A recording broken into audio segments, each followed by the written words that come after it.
Terrifying, unforgiving, strange, beautiful, and freeing. These are just some of the words I've heard used to describe The Zone and S.T.A.L.K.E.R, a series often hailed as one of the greatest, if not the buggiest ever released. Yeah, that's S.T.A.L.K.E.R, alright.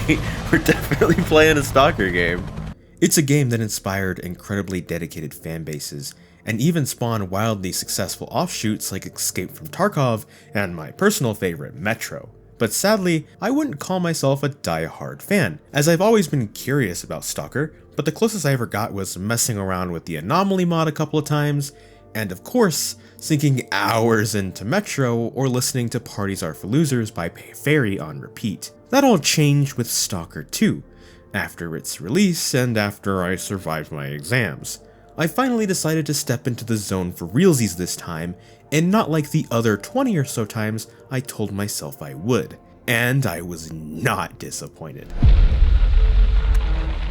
Stalkers often say everyone has a different path to the zone, but I think it's more like the zone calls us all in different voices. Are you ready to see the truth? What? You don't like it? Well, this is just the beginning.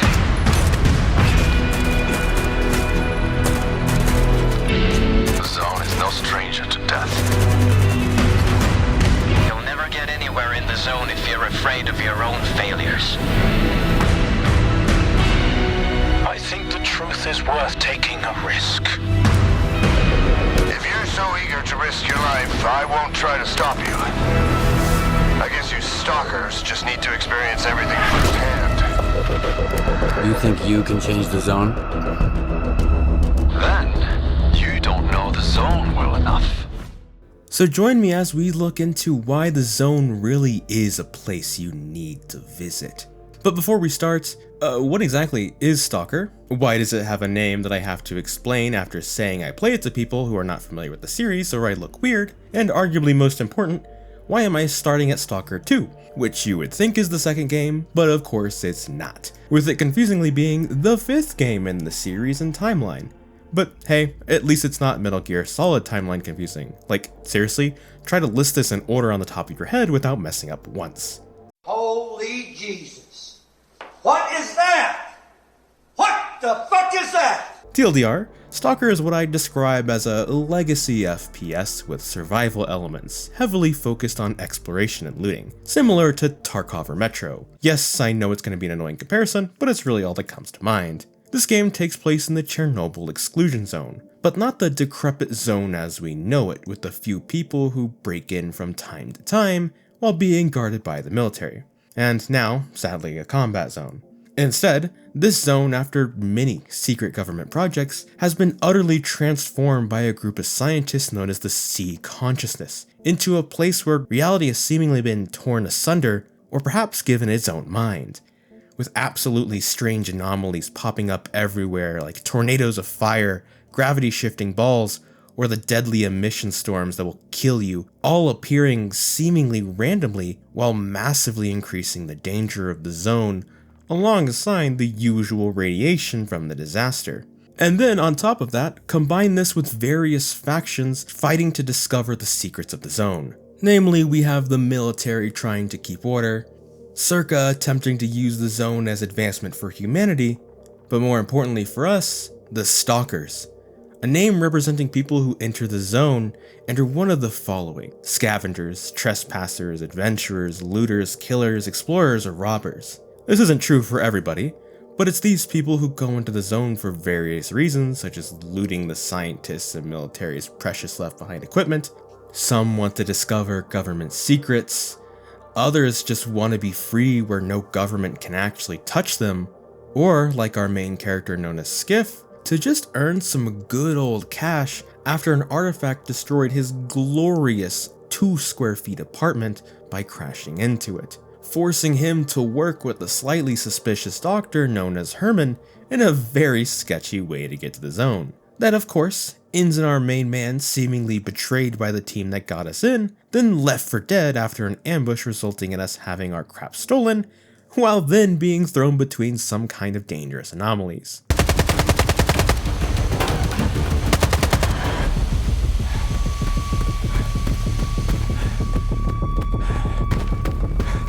Прием! Прием! Скифы! Да прибей нас, да, чуешь? Сука, уста не ждал!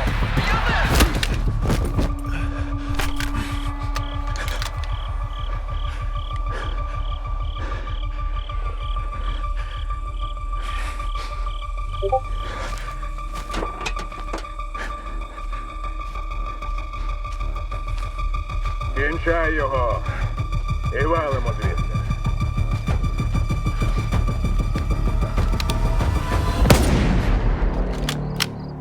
Only to be saved by a weirdly friendly individual named Richter, who leads us to safety. A great, chaotic intro that essentially lets you discover the main story and world at your pace, reminding me a little bit of Fallout New Vegas, which is great for someone like me who never really got into the series due to the fact it was just an older, kinda niche franchise in the US, but has always been interesting to the point where I told myself I'd play a new title or remake. And look where we are. It's after this game's intro where we are properly introduced to the zone with all of its strangeness, with us first starting in the Lesser Zone, a very large area filled with a lot of what makes the zone great. First you have Zalicia, which is the first proper town you'll run into, letting you hang around with stalkers, find the main quest, and restock for your journeys into the ruins, where you can find the beautifully made forests, streams, and ruins left behind from the Chernobyl disaster. That makes you both think of what happened in the zone before the events of Stalker 2, and the importance or significance these locations, or seemingly little things, might have in the real world, especially since the developers of GSC Studios are in fact Ukrainian, and as such were able to go to the zone and get real scans. It makes you wonder what their relationship with this world is. For example, throughout most of this game, I often got interested in even little things that might have no meaning at all, but I still thought there might, like the field of left behind helicopters which propellers keep spinning, or even just an APC stuck in the mud. Intrigue that got even stronger after seeing the absurd anomalies the zone can create, like an orb that crushes everything near it before releasing it back to normal, then doing it again, or a field of poppies that make you so tired if you stay too long, you'll fall asleep never to wake up again. These types are the special anomalies that are extremely rare, but there are also the normal anomalies that litter the entire zone, like gravity fields that'll crush you to death if stepped in,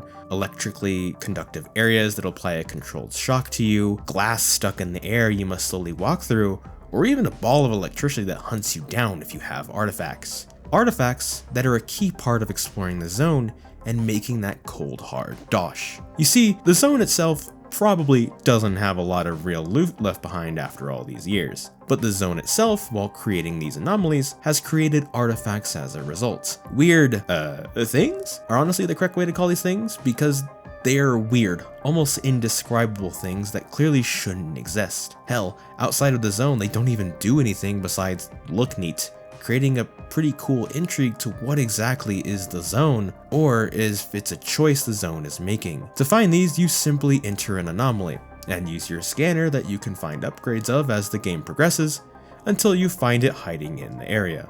As a player, these are useful for two reasons.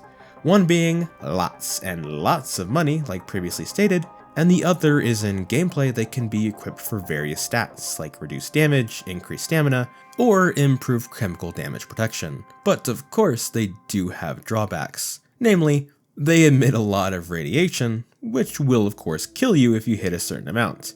But will also be kind of annoying with this filter that made me think my GPU was artifacting. It also annoyingly doesn't cleanse in cutscenes since they're technically in-engine, so you have to be picky, typically only picking the extremely rare artifacts you can farm, or the unique ones that'll spawn in only the unique anomalies, like the strange bolts in a tornado that decreases radiation in exchange for reduced stamina when out of energy, the strange nuts in the fire tornado that reduces bleeding at the cost of slow healing, the blue poppy in the red poppy field that makes you more stealthy for a short period, or the strange water that you should totally drink in the dancing lights at night, which massively reduces radiation in exchange for a drunk effect if you carry too much stuff. And yes, this effect did make me feel a little motion sick. There are also, of course, weird areas that don't give artifacts, but still give pretty good rewards, like the concrete ruins, that kinda made me motion sick.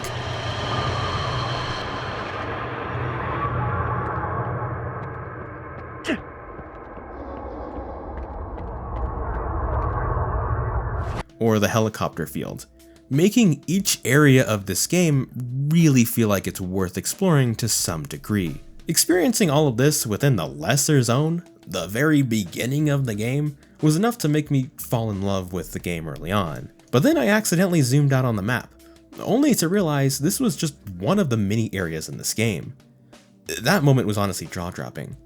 From here, the world massively expands after you get out the lesser zone, alongside the main story where you discover from one of the guys who helped you, named S.T.A.L.K.E.R, that he actually didn't betray you.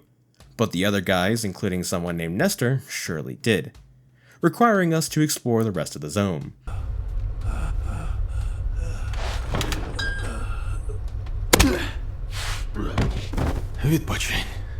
We have the ruins of Pripyat, now occupied by monolith soldiers, the Red Forest, an area where nature feels fundamentally wrong, the massive Duga radar array looming in the distance, the swamps, which luckily aren't quite as Miyazaki-pilled as I hoped, and the Circa base, a strangely futuristic feeling location that contrasts sharply against the rest of the zone.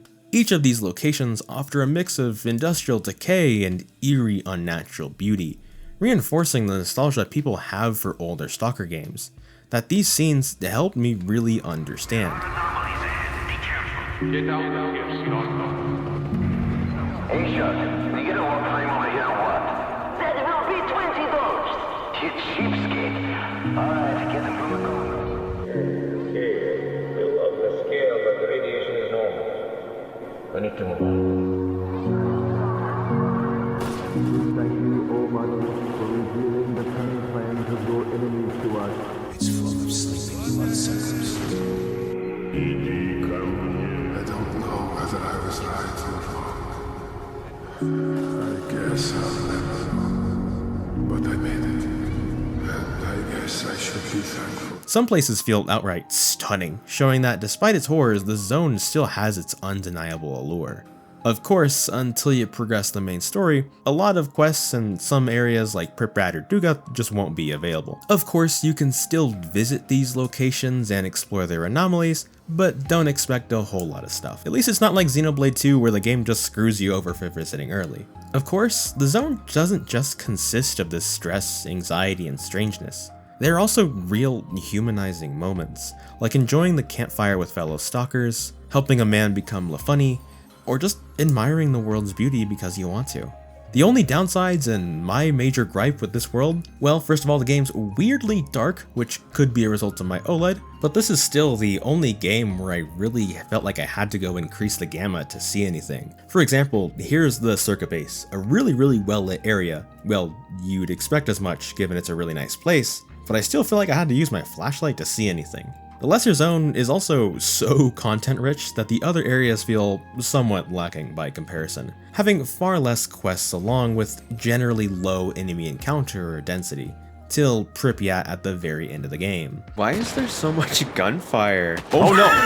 This is actually the most enemies I think I've seen in one area in this entire game. Don't get me wrong, there's still stuff to do in this game, like grab stashes, which range from insane to a waste of time, to some pretty fantastic quests in those areas. My personal favorites being helping a scientist control the mutant population, only for him to betray you, and aiding the swamp captains in their struggle to maintain power against an opportunistic rival. But outside of these standout moments, some areas end up being long, uneventful walks from point A to B. You could probably see it in my footage, me zoning out while walking, only to suddenly snap back to reality when I accidentally step into an anomaly.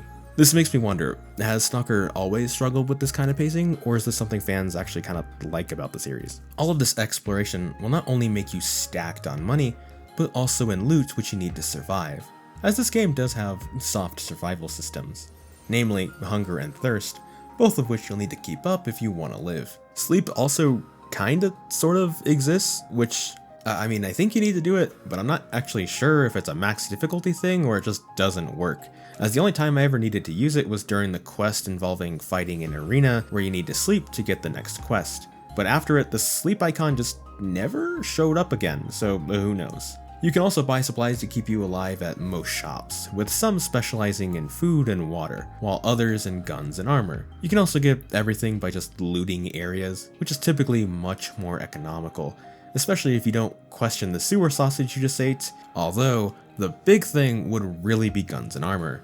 They're really expensive, especially guns since they wear down and fairly quickly and of course need ammo. So your best bet is usually to wait for an enemy to drop one, then to just repair it. Fortunately, it still really is exciting when you do find a shop that has an absolutely massive stack of guns you just haven't seen yet, like the rarer NATO weapons. Still giving you a sense of progression while not making shops absolutely boring to see. Eventually during exploration, push will come to shove, forcing you to have to use all the gear you've collected and your knowledge of the zone to fight your way out of a situation, whether it's the game's absurd mutants or the people who have come to the zone. Fortunately, combat's pretty good, with a few problems, but pretty good. Humans provide a typical FPS experience where the tight gunplay gets to really shine with their AI being simply okay. They push, fall back, regroup, and even survive, getting into fights with other groups due to the life system as mentioned before. Truth be told, outside of the world building, fighting humans isn't really a unique situation outside of a handful of things both good and bad. First, there's a mutant called the Controller who can make humans into zombies, which become much more tanky while still shooting their guns sporadically. Hey Joe, you wanna play a zombie game? Don't worry, Joe, these aren't zombies as we know them. More like really brain damaged individuals functioning on what the brain can kinda sorta do still. You can also find them naturally wandering around in certain places. They aren't really difficult enemies, with you just be able to run by large groups of them most of the time, but it's a good mix-up from normal stuff. Later on, you'll also get a group known as Monolith Soldiers. They'll typically have exosuits and also massive pain resistance due to the fact they are mind-controlled soldiers that don't feel as much, making them tank a lot of shots, while more often than not really caring for their own safety, making fighting them feel a little bit more tense. The only truly bad parts of humans is something they allegedly are working on, which is good, but when I played it, it was a problem: the AI. In combat, they can be stupid, which is fine, besides when they have Gauss guns and one-shot you harder than jackal snipers. But in stealth, it's just bad. The reasons for this is how alertness and vision works. You see, enemies spot you extremely easy, even in the dark, which feels completely bullshit half the time. Not helped by it doesn't feel like they get distracted or lose alertness at all. On top of that, let's say they do spot you. If you kill them quickly before anything happens, they all of course know something is wrong and exactly where you are. There are even some cases where it's the opposite, where I can be right in front of or behind an enemy with them having zero reaction, making me think it's just a friendly NPC or something.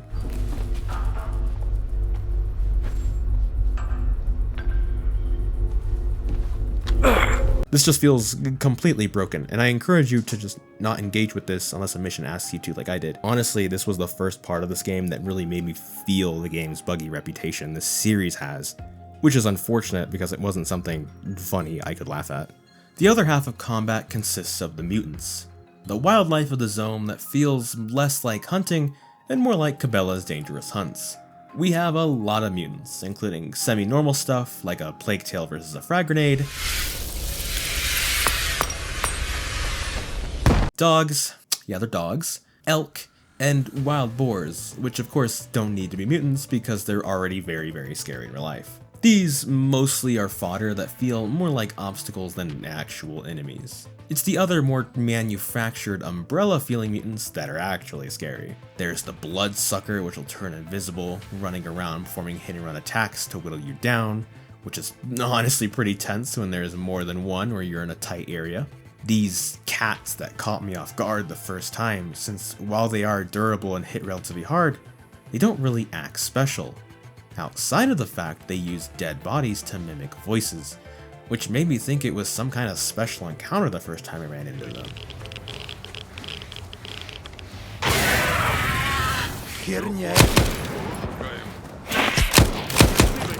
We also have the terrifying Chimera, which you absolutely never want to fight due to its strength and durability, stronger than even a Left 4 Dead tank. There are more of this type of mutant that kind of boils down to scary creatures, but what really stands out are the ones that are clearly wrong or use psychic powers, such as the Bearer, which will levitate guns out of your hands and around them into the air to shoot at you, creating an absolutely chaotic situation if they're in an armory or surrounded by dead bodies, forcing you to take cover and make sure you strike when their shield's down. The Snork, that is basically a basic enemy without too much hassle, but when you really look at it, you realize it's a horrifically mutated human with a gas mask fused to its face, forcing you to think what could have done this to a person. Or the Poltergeist that hides in this semi-invisible orb, using anything it can to literally throw at you until you hunt it down and kill it, revealing its twisted form. And to top it all off, even these mutants, when you really take the time to look at what you're fighting, look weirdly human, a result of the experiments of the Seek consciousness that used to be here in the zone. While old players already knew this, as a new player it feels incredibly mysterious, making me want to know where they come from, and why there seems to be more and more after this consciousness was allegedly destroyed. Both of these groups follow the life system, a system that gives enemies and neutral AI goals for the day that they go and do. This results in a lot of completely random encounters that just kinda happen around you, making this place feel really alive. You might run into a couple rival factions fighting a battle, mutants skanking a squad, or an absolute ton of NPCs just having a battle outside of the building you were exploring. The only thing that sucks about this system is, from what I've seen from the older games, it's way better in them. It is worth noting they are updating the current system like crazy, but once again, when I played it, it was like this, so you know. In old games, mutants did more natural stuff like feeding on corpses or hiding, while humans looted better gear for themselves and even hunted their own artifacts. Here they just really don't do a lot of that complicated stuff, and it definitely sucks. It's not as good, but what's here is still cool, and I can definitely see this going somewhere good if they keep working on it. If you haven't played Stalker 2, I would honestly just wait for the game before you even pick it up, just because I feel like when they add this, it'll be much better of an experience. Speaking of experiences, you may have noticed I've avoided talking about gunplay outside of mentioning it when talking about a shooter game. Well, truth be told, this is because I wanted to talk a little bit about this in its own section. First of all, I love it for the most part, especially since this game has something I really love. All guns, due to the upgraded ammo system, are completely usable. Even the armor upgrades are great too, with you being able to upgrade defenses as well as being able to use more artifacts. Although armor feels much more linear in its progression, with sets just being better than others straight up.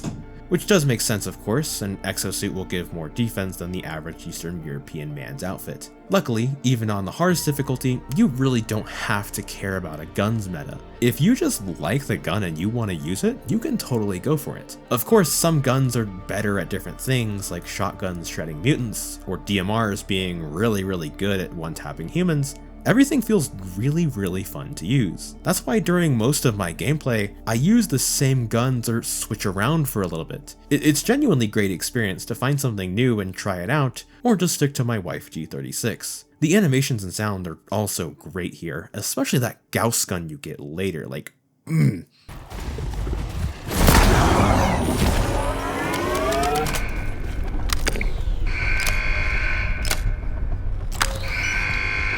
The animations do feel a bit too tactical, which I find annoying nowadays, but I do enjoy the fact that every gun has its own animation for adding attachments or jamming. The only thing I kind of hated was the jamming.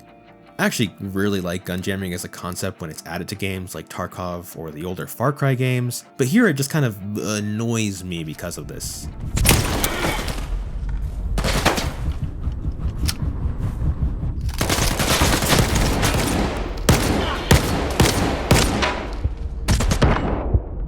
Yeah, it's the animation itself. I don't think the duration is bad, but the fact Skiff here looks like he's taking his sweet time while getting shot at or chased by mutants is kind of annoying. I just wish there was a more sense that this is in fact a stressful situation you need to resolve urgently or get mauled. It feels even worse when you're in this situation and every single gun you switch to jams due to you not being able to have the time or money to go repair your gear because you're on a quest chain. At the end of the day, playing Stalker and getting those real Stalker experiences with all of these systems, both broken and not, is what really sets this game apart in my eyes and made me really love it. I love running into a random spat between Stalkers that has an often stupid reason behind it. Investigating anomaly not just because I expect some sort of loot, but also because it's just strange. Or simply exploring locations that you know have some real world history behind it. This game is really good even without a story. But it does have one. One that we should talk about, as the story and the characters are both interesting to say the least. Oh, and obviously the heavy spoilers ahead, so quit here or go to here if you want my conclusion, since I really think you should experience this game yourself, even if you do have to wait a bit. And a disclaimer, we will be looking at this from a new player's perspective, since once again, I haven't actually played the other Stalker games. As mentioned before, the game starts off in the Zalicia section of the game, in the Lesser Zone, after we are helped by Richter, so we can find our betrayers. Specifically because they have our scanner and our artifact. Honestly, this section has the least interesting story, but it's really meant to get you used to the zone and mechanics while setting you up for the real premise of this game's plot. The zone and how you feel about it.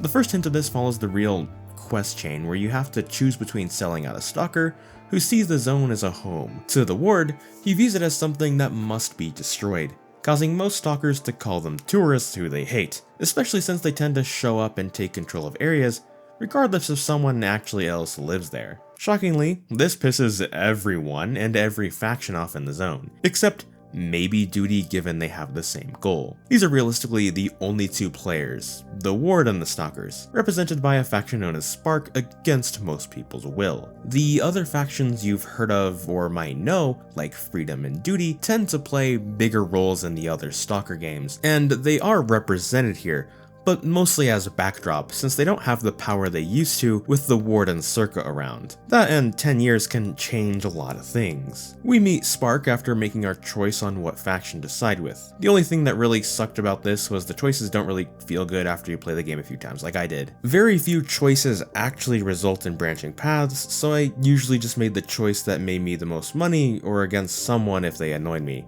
Like here where I killed the Stalker after helping him, then selling him out to the Ward to get the pass from them, which ironically is one of the few things that gets you through the game far easier, allowing you to skip a couple side objectives. But back to Spark. You meet them through a man known as S.T.A.L.K.E.R after finding one of our team known as Solder that helped us get into the zone. And as it turns out, he actually didn't sell us out, with an amazingly animated and voice acted scene directed by the hardcore Henry first-person director. Quick note, please play this game in native Ukrainian, as I strongly, personally hate the English BA. It turns what sounds really good to really cheesy. Де мій довбаний сканер?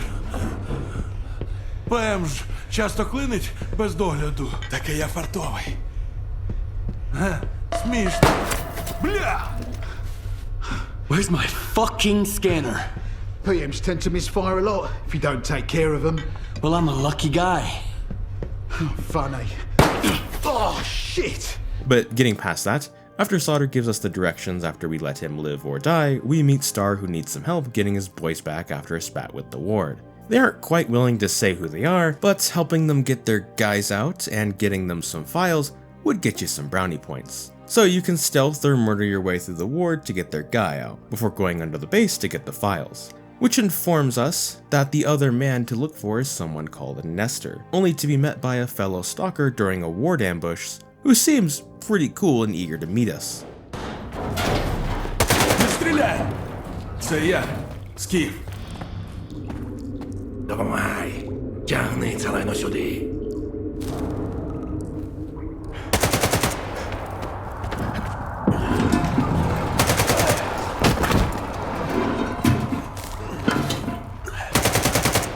Давай! Запускай! Так, повільніше, попереду ціла вічність.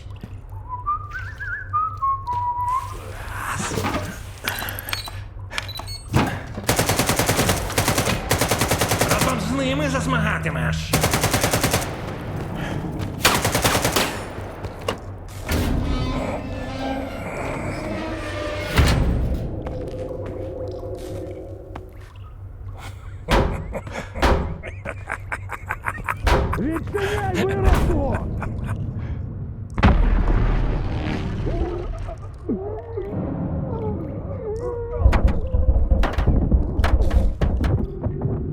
It's along the way after this we put in some work to really learn about why people want our scanner and what's up with the zone, with us performing busy work with a few choices that can affect the aptly named area, garbage. Specifically, we find lots of data on something called the noosphere, a place, or perhaps a thing is a better term to describe it, that exists in another plane of existence. This place in the real world is thought to be a zone that is affected by the human consciousness as it grows alongside our population, gaining its own thoughts. Think of it kind of like a biosphere, something that measures all life on Earth. We don't actually know if this is a real thing or not, since it doesn't create enough energy that we can detect if it's there. In Stalker, it does, actually creating way too much energy, so much that it has to get discharged in several forms. After the sea consciousness interferes, these manifest as anomalies, artifacts, and the emissions that create a spicy storm that tears everything outside apart, with only one man known as S.T.A.L.K.E.R known to actually survive one. In gameplay, these serve as environmental events that will kill you if you're not in shelter, forcing you to rush somewhere as quick as possible and wait out the time. The scanners we had measured this sphere's power,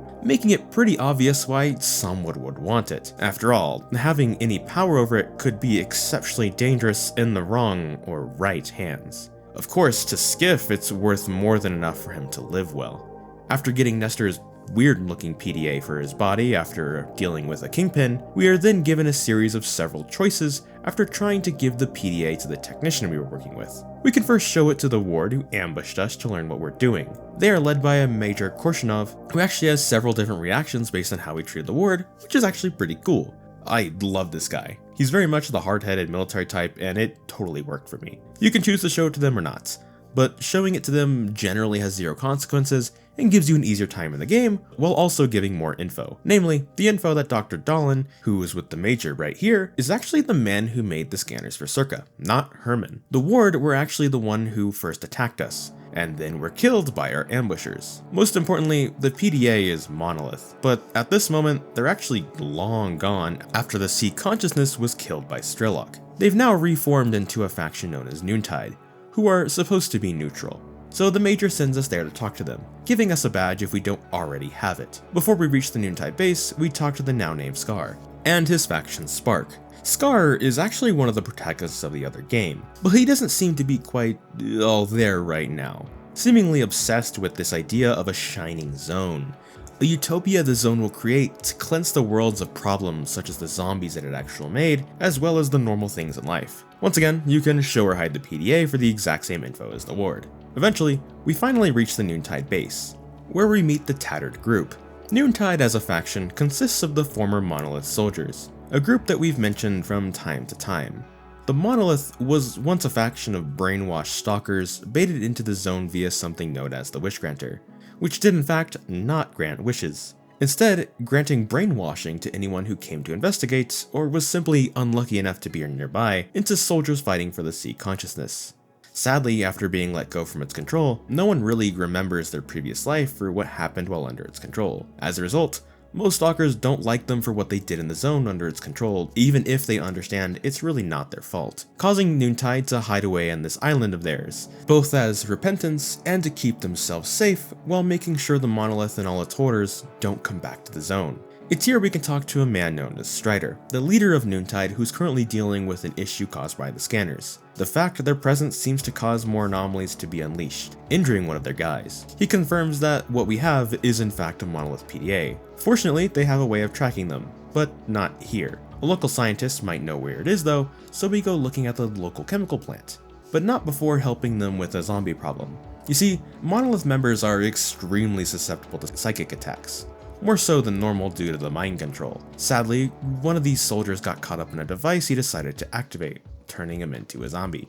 So the scientist wants you to kill him, something the Noontiders talk you out of, because they still view him as having a chance. It's how they view all zombies. After all, if the people of Noontide are back to somewhat normal, then maybe there's a chance for them too. This is a conflict we see further of at the plant, as everyone here sans 2 Noontiders have been turned into zombies due to a controller being nearby, resulting in them asking you not to kill them, which I did via W key running through everything. But when saving everyone, we aren't met with praise, instead being met by a mercenary sent to kill all survivors, allegedly being hired by someone in Monolith itself, showing there might be more to the group's politics than it seems. Something we immediately see when we return, with a man known as Faust giving what seems like a sermon. Не перестане вити, і дощ не перестане лити. Безумні фанатики, кажуть вони. Вбивці. Хоробрі воїни, кажу я. Достойні діти його. Перестань забивати людям баки, Фауст. Ти робиш тільки гірше. Faust is the leader of a subgroup in Noontide who wants to reactivate and return to the Monolith. Because under the Monolith's control, they were happy, living their lives with no worry or pain, while having a real god to worship. While here, now every day in Noontide is a day of suffering and survival. Sure, there's some good ones, but ultimately they're mentally worse off now than before. Plenty don't agree with what Faust is saying, but that faction that wants to return to the Monolith exists, and every day they seem more and more convincing. We see more of this conflict when we go to investigate a ward camp that allegedly has the ability to track the PDAs. But they were all killed by a man known as Foma, a guy we saw with Strider earlier. Sadly for me, I didn't actually see this because he clipped through the wall, leading me to not really recognize him outside of the subtitles. But he was in fact here on Faust's orders. On our way to the next ward camp where people are feeling weird, we see more of this strangeness, with the problem being caused by a beacon that must have been placed there by a Monolith member. As it turns out, Faust has a man on the inside of the ward, convincing a person to join the Monolith of their free will, whether he was already Monolith or not, forcing us to have to kill him. In this trader's laptop, we find they were trying to find a Clear Sky base, a faction that doesn't exist anymore, making it a bit of a problem. But eventually, Skiff finds someone who will help him locate it. A guy called Nimble, who's very obviously one of our ambushers from the intro, causing a scuffle where Nimble admits he just guided them to us, not really actually having personal beef, leaving Skiff with the choice on to kill him or not. Either choice, you'll get an amazing Saiga 12, and the info that the Clear Sky base is in the swamps. But it's not quite as easy as just going there, since it's protected by a field of psi emitters that prevent you from going there that must be shut off. When actually turning them off, you can see why they're a problem, creating illusions that you have to fight. After piercing the defenses, we find Faust recalling the names of his fallen brothers, while a totally not ominous head seems to be in contact with him in the corner. Because the plot demands it, we don't shoot, letting Faust get away. He does, however, leave us the scanner and a fairly decent pistol as a gift. І я віддам тобі все. Я маю попрощатися з нашим величним минулим. Вороги так, але об'єднані вірою в одну ідею. Для вас це був виконавець бажань, для нас це моноліт. Він говорив багатьма мовами, але кожен чув лише те, що хотів почути. Каяття, прощення, без шансів. Десятиліття мовчання, між нами лиш ненависть. Моноліт покинув нас, щоб ми нарешті зрозуміли, що бути живим не означає бути щасливим. Усе інше не має значення. Now that Skiff finally has his chance at a new house and life, he decides to head to the Circa base to get his payment. Not of course before hearing out Scar and Strider, who've discovered the ward moved the Wish Granter to the base. An existential crisis for Noontide. If they reactivate it, who knows if the Monolith will regain control of them, while Spark just believes it's too much power in one man's hands. We agree to find information on if it's actually there and the ward's intention for it before heading out to the base. Upon arrival, we're welcomed by the not typical ruins of the zone, but instead a thriving, gorgeous example of what science can achieve with the zone, with new architecture that uses artifacts in daily life, such as a fountain, or even just a desk lamp, a potential sign of what S.T.A.L.K.E.R could achieve if they're allowed to study the zone for the advancement of mankind, like they say. It's here we meet our direct communication with S.T.A.L.K.E.R once again, Dr. Dolan, who's very excited to see us. Dolan is a scientist whose father was actually part of the sea consciousness and is currently trying to evolve humanity through the zone, specifically requiring our alpha artifact from the intro to reactivate the Wishmaker. Except this time, it's in S.T.A.L.K.E.'s hands, allowing them to grant wishes for humanity and alter reality as they wish, hoping for a new sort of evolution for all mankind. The only problem? This hasn't really worked the last time they tried it, with our Dr. Herman showing up causing problems in one of the facilities via a scanner, where he explains Dolan's actually all talk, stealing his designs for the scanner and doing experiments that actually caused artifacts to go out of the zone, like with Skiff's house. Meaning Dolan kinda caused everything in this game unintentionally. Of course, he was also the one to sell us out in order to get back in the fold, even trying to kill us with this bubble that teleports you places. I don't feel like this is gonna end well with that. Oh, what the fuck? Okay. Pigs! It's pigs! No! Like, what? Am I seriously gonna have to walk? Okay, well, I guess it could have been worse. I'm assuming I don't have to walk the whole way back, because that would be really fucking annoying. But I guess we'll see. Holy shit! I'm not supposed to beat this, am I? There's no way I'm supposed to beat this. It's not fair. Okay. That makes more sense. Returning, Skiff is of course pissed, but called off by the Major, who tells him it realistically wasn't just Dolan's fault, but also Sparks who attacked during the experiment. Skiff then participates in the reactivation of the Wishmaker, something that shows the truth of what it is. A Wishmaker that grants twisted wishes, showing us Strelok's who wanted to be immortal, only to be turned into a statue, and Skiff's who wishes for everything to end, resulting in the war turning on us. Of course, this isn't real, it's just how the machine tried to grant it via killing us. This thing kind of reminds me of GLaDOS, where upon activation, seems to always try to gain control to kill people, but also way too much power for one group. This experiment prompts the team to introduce us to her, a woman known as Agatha, clearly someone high up in the chain of command, even giving us the choice whether to kill Herman or not, while also dropping Skiff's government name. Євген Мартиненко, 25 років. Любив вчитися, потім армія, а після служби займався ризикованими справами. Ні родини. Лише самотні вечори перед екраном. І тепер від вашої квартири залишились лише руїни. Ви все втратили, Євгене. This was of course a test, since Herman's actually too valuable to lose. S.T.A.L.K.E.R then preps for our real test, for realsies this time, the reactivation of the monolith. Of course, nothing will go wrong from this. It's at this moment, Noontide decides it's time to attack, something you can assist with or prevent. Either way, the experiment will go south, with the monolith reactivating and gaining control of all former members, including Noontide.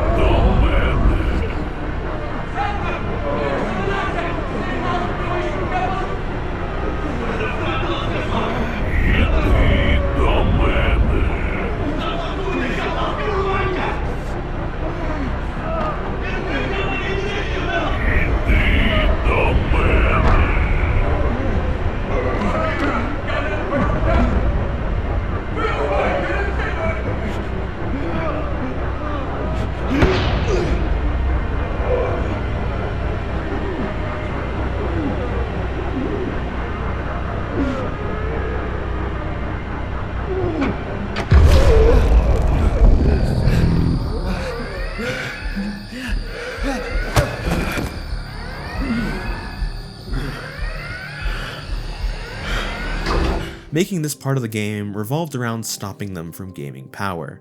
An extremely difficult task given that apparently all members of Monolith, whether they are here at Noontide or not, have been brought back under the fold, causing chaos to erupt over the zone, with the areas becoming much more deadly due to them being patrolled by Monolith, finding more and more shootouts than normal. You even run into Zalicia again when heading back, where you have the chance to defend Zalicia or let it die. I highly recommend actually defending it though, because it's one of the most fun quest chains in the game, where you're trying to convince all of the people here that the Zalicia is worth defending and not just hiding, while also trying to scavenge as much stuff you can in time before they come.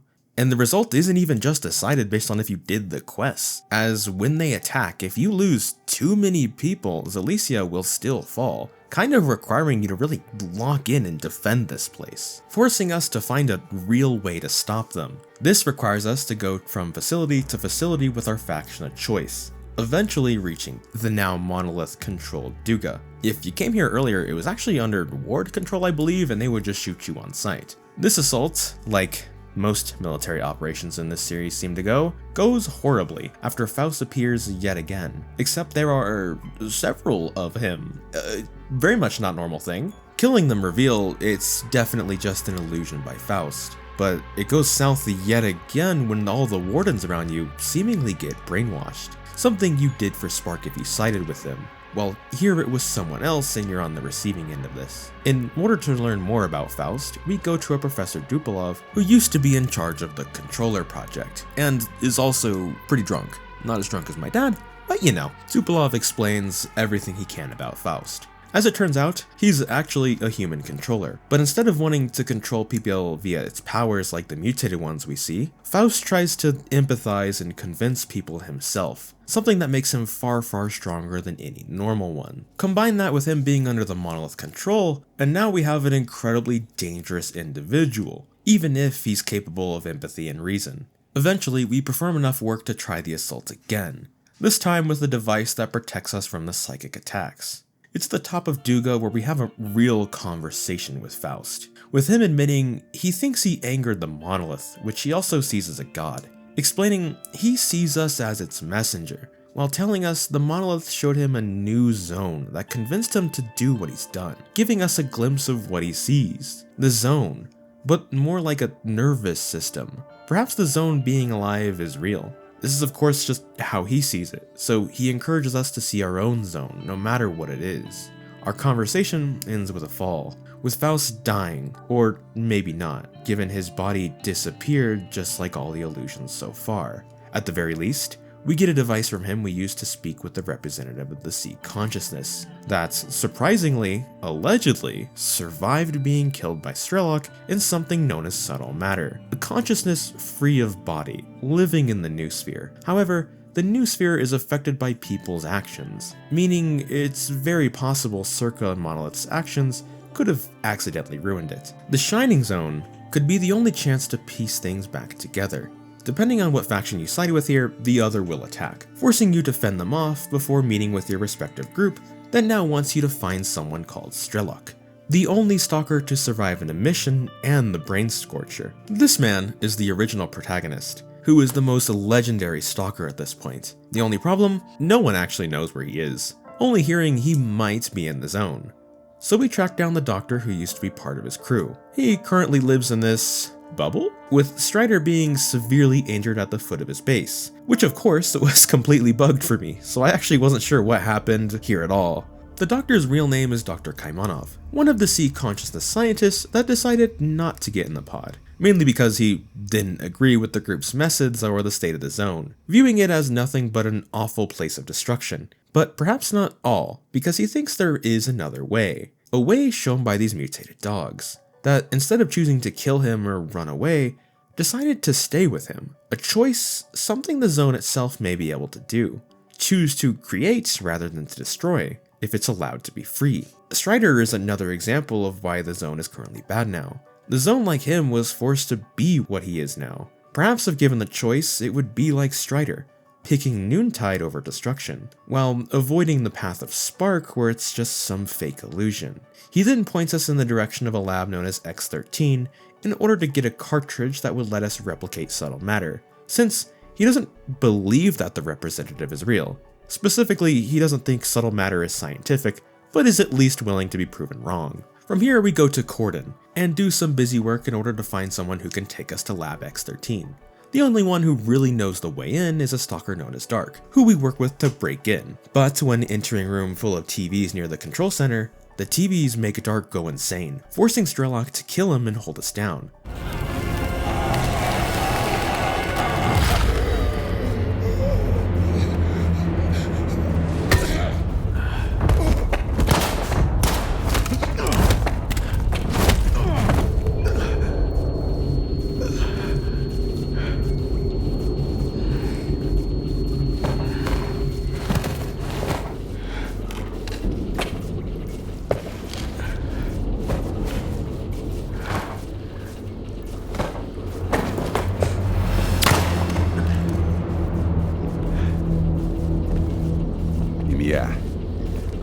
Я не знайомлю. Скіф. Скіф. Які цікаві в тебе друзі. Скіф. Meeting S.T.A.L.K.E.R, he is not taking any shit, even if we aren't one of these agents that Dark was. A C consciousness ploy to have a sleeper agents all over the world, explaining that the rep we talked to was an illusion along with subtle matter. Even showing us the Shining Zone, this beautiful location that in reality is just an illusion. A trick, proving that S.T.A.L.K.E.R really is just illusional. But if that's also not enough, he helps us meet Strider again, or more like a brain scan of him, where Strider can be consoled or told the truth, before he shows us what it was like to be under the Monolith control. Травень 2012. Військові штурмують ЧАЕС. У моєму секторі Лунь та Сова. Основна ціль – квартет. Південно-східний на 180. Орієнтир. Башта. Ревізії. Ціль Сова. 345. Боковий Слабкий.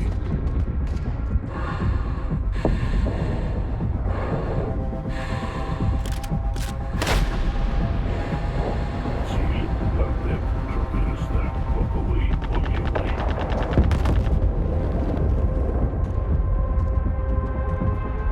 Поправка. Дихання. 3, 2, 1.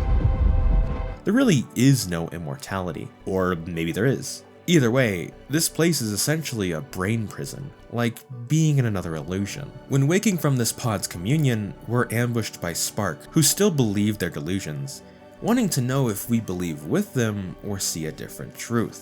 It's at this point in the game where we're given our first choice for the 3, technically 4, branching routes. Because yes, every choice so far didn't really matter for the ending. Only 3 major choices really matter.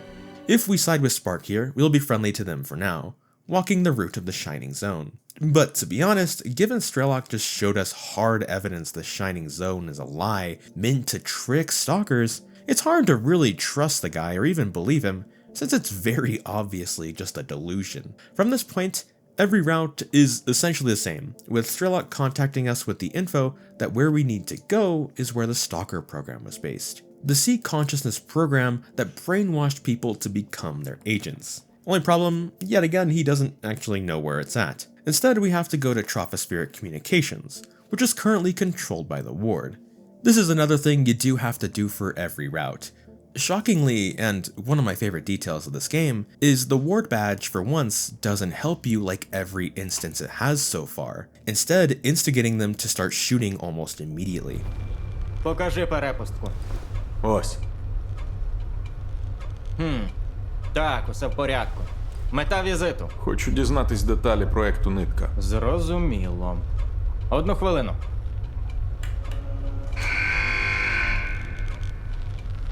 Ціль виявлено. Працюємо! Pretty suspicious given how they've treated us so far. Shooting our way through, we find out why. Project Fiber, a project that let the C consciousness both control and monitor what their agents were seeing, via an actual camera feed from their eyeballs. Raising the question of, why does the Ward and Circa have this? The files we find also inform us the location of the Stalker program is in Pripyat, making it our next destination. But not before Major Kroshinov and his men ambush us, with him demanding to know why we're here. It's here Skiff can make 2 choices. Side with the Ward and tell them S.T.A.L.K.E.R's plan, or book it, putting you on Spark or S.T.A.L.K.E.'s path. For now, I'm gonna play it safe and side with the Ward, causing the Colonel to reveal that S.T.A.L.K.E.R, Dark, and S.K.A.R are C consciousness agents. Of course, S.T.A.L.K.E.R is a failed one, but if S.K.A.R is allegedly one, then the Shining Zone could just be a C consciousness plot. He also tells us the Stalker program stuff he has here is to track down every agent, since they can't really be allowed to be free. They might not mean to be, but they are in fact dangerous to society. This results in us working with them to get to Pripyat, something you have to do regardless of the path you choose. But the group controlling Pripyat doesn't let anyone in or out right now, due to the whole monolith killing everyone problem. So instead, we go find a man known as Spirit, who apparently knows his way in. But sadly, we find him on his last legs after a monolith ambush. At the very least, he's not dying alone, with the mercenaries he hired willing to stay with him until the end. He gives you the scanner before he dies, letting you choose on how to get into Pripyat. The path of least resistance, where you give it to the corps which control Pripyat in exchange for entry, or taking the path of most resistance, which is a route littered with anomalies. Either way, you get to Pripyat, the most urban section of the game, with oppressive USSR large architecture consisting of huge apartment complexes, abandoned stores, and once impressive places of science. Pripyat is beautifully recreated, but I personally wish there was a little bit more creepy stuff or things to do around here, even if it really isn't a horror game. There is the odd quest, large artifact density, or Easter egg like the Call of Duty one, but this location really just serves to get you to the end of the game. Once properly inside, we meet Colonel Dictarev. Let's see if I can remember that. The protagonist of Call of Pripyat. He's former Ukrainian military, sent to figure out what happened to a military expedition with the intent to take over Pripyat and all of its scientific locations that once again ended in catastrophe. Not entirely, of course, as he and his corps managed to keep Pripyat under wraps for a while until Monolith recently came back, resulting in most, but not all of them getting slaughtered. We need this group in order to get underground, if you agree to go with S.T.A.L.K.E.R or S.T.A.L.K.E.R. But here the war gives us all we need to know. Regardless of what you choose, every result will lead you to this room known as the Foundation, the location of the monolith, with Khrushchev and Stalin discussing how to activate it, or if they even should, before we're ambushed by Richter and Spark.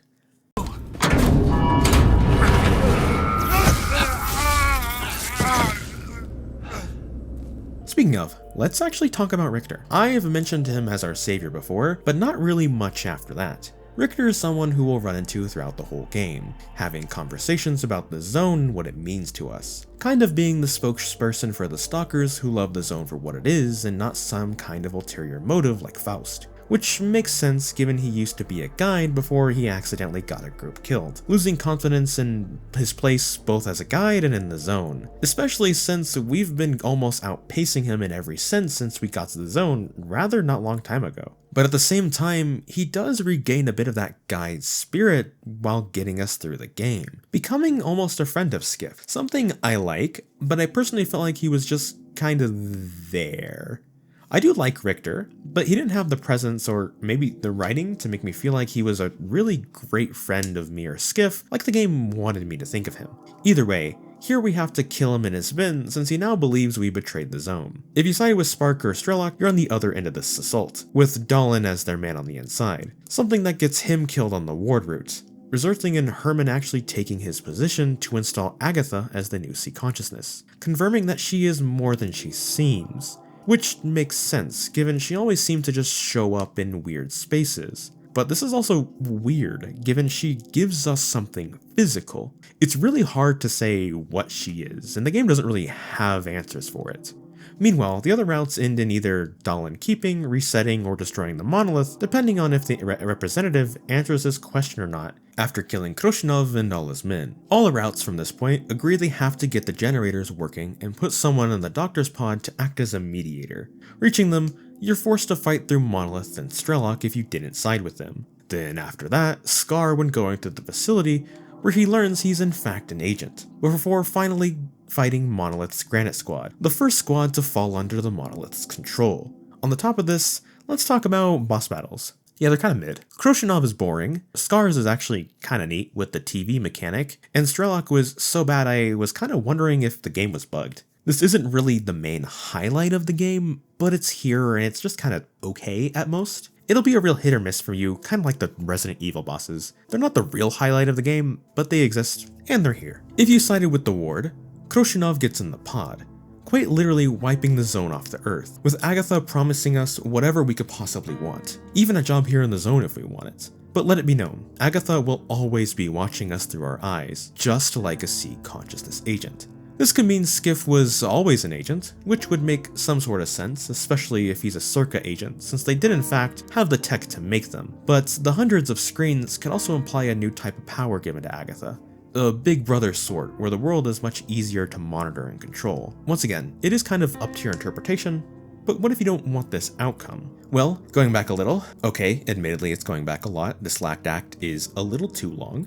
If you sided with S.T.A.L.K.E.R, we go through the game exactly the same as the ward, for the most part, instead getting imprisoned by the ward when trying to escape them, resulting in Dahlan breaking you out. This also happens for S.T.A.L.K.'s route. We also forgo killing S.T.A.L.K.E.R, instead killing Khrushchev and S.T.A.L.K.E.R, with S.T.A.L.K.E.R getting in the pod, creating the Shining Zone, a place of beauty that ends all war, suffering, and pain, while creating an everlasting peace where people live forever in the new sphere, with Skiff reuniting with seemingly lost friends along the way, only for what we already knew to be confirmed, showing a depressingly dark and disgusting zone with Skiff talking to himself. The Shining Zone really was a lie, just the delusion of a man tricked by the sea consciousness bringing their plan to life in this new twisted world. You can kind of view this like The Matrix, but possibly worse given people aren't getting provided food and stuff, they seemingly are just on this weird autopilot. If you decide you're instead cool, you will ignore both and side with the S.T.A.L.K.E.R, who believes the zone should be left alone, free of any one person's influence. And that includes Dr. Kaimanov, so we're sent to kill him, while being given the choice to hear him out or finish the job. In this case, we finish the job, reuniting with S.T.A.L.K.E.R at the pod after clearing the Monolith squads just like before. But this time, when S.T.A.L.K.E.R has control, he promises he will let us out as a thanks for our help, something we see when he uses our radio, now in control of the Monolith itself, hoping to use them in order to keep control of the zone so that it can develop itself without the outside interfering, ideally keeping it safe. But it's revealed when Skiff tries to leave, he's actually not letting anyone in or out, trapping everyone in the zone till S.T.A.L.K.E.R feels like setting anyone free. Given the lack of supplies and farmable land, it's very likely everyone in the zone will die from either the zone's unstable nature or starvation. S.T.A.L.K.E.R has succeeded in becoming its protector, but has also become a tyrant, just like the ones he's been trying to eliminate this whole time. Given S.T.A.L.K.E.R is the original protagonist, I can see many people favoring this ending, especially since it feels pretty good. But there's one more option you can take if you didn't like this outcome either. Instead of following S.T.A.L.K.'s order to kill the doctor, Skiff hears him out. Тобто зона ніколи не буде вільною. Роби, що повинен, і будь-що буде. Занеси їх у підвал. За ширму з каміном.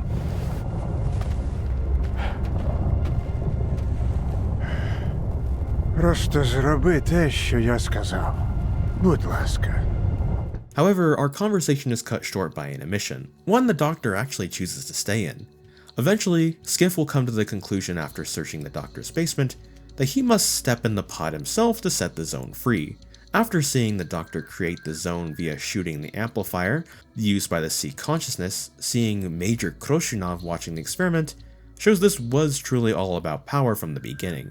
So, Skiff kills S.T.A.L.K.E.R, then gets in the pod himself, freeing not just the Monolith soldiers, but also the zone itself, which has started to expand endlessly, with anomalies appearing all over the world.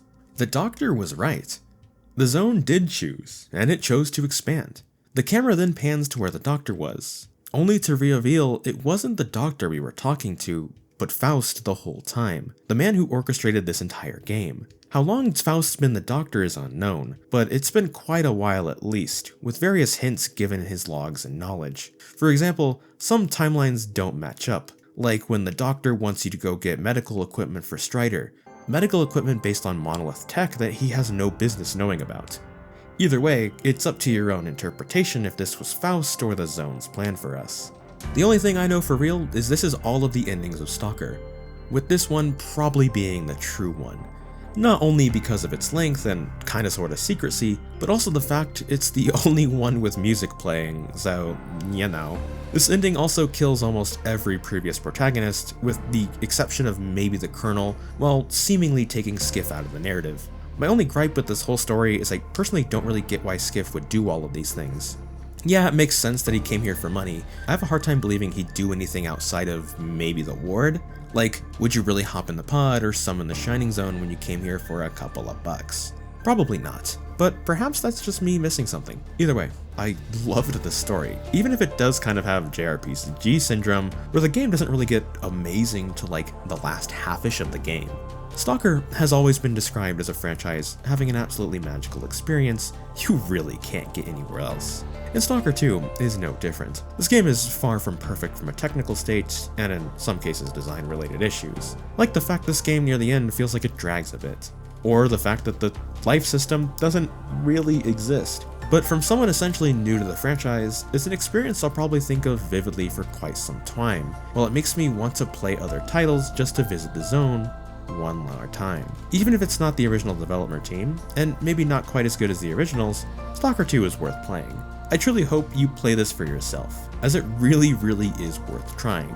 Although, I would say it might be worth waiting for the life system to get updated just a little bit more, especially if you're tight on a budget in this interesting economy. I just hope with all that's going on in the world, everything turns alright for the team, and that maybe one day we get to see the zone one more time.